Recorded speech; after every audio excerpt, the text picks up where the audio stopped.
У меня вот в мае был тур в Турецкой Республике, и там мне посчастливилось встретиться с ногайским певцом легендарным очень Арсланбек Султанбековым. Это он с Дагестана, нагаец. Есть такой народ, очень похож на наш язык, их язык ногайский. Вот, и мы бы хотели вот спеть песню. Эта песня, наверное, стала символом всего тюркского мира. 5 миллионов просмотров в интернете. Вот. Ну и все ее поют. Ну, думаю, а почему бы шорцам не попеть эту песню?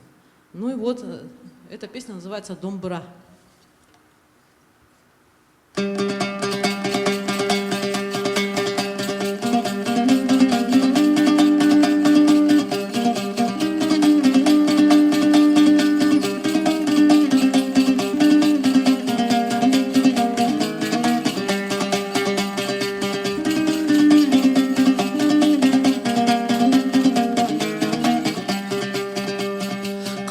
Сабулымға келегенде, күлтеген қар ерге күскенде, домбырамы аларман, юрек сазын чаларман, қайғырғанды еш айтпам.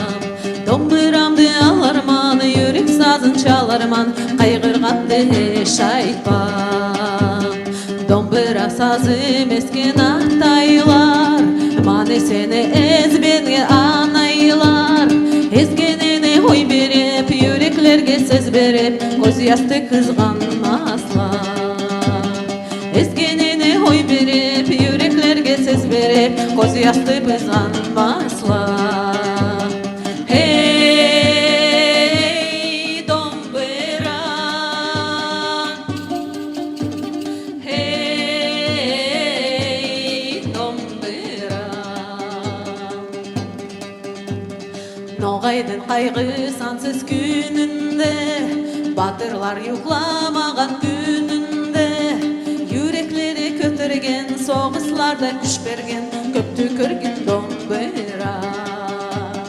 Yüreklері көтерген, соғысларда күш берген, көпті көрген домбыра.